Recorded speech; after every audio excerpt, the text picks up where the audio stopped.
What's up guys, welcome back to a new video. In this video I'm going to show you how you can turn off free delivery on Etsy.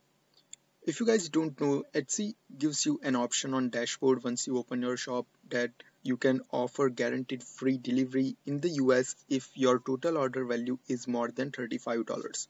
So lots of new shoppers or lots of people who have just created their new account, they opt to enable this feature, but once they enable it they couldn't find the option to disable it and they don't know how to turn this off.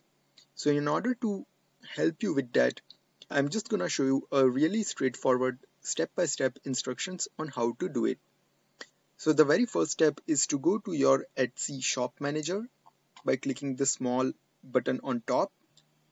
Now the next thing is to go to settings. From settings, go to delivery settings.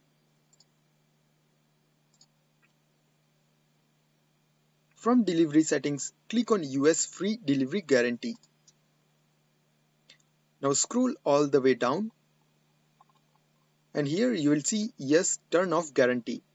So once you turn this off, the free delivery guarantee option will be turned off and you don't have to worry about it anymore if you are not getting enough orders or if you think it is not helping your shop. So I hope guys you have found this video helpful. If yes, do give thumbs up and subscribe for more updates. Bye bye, take care.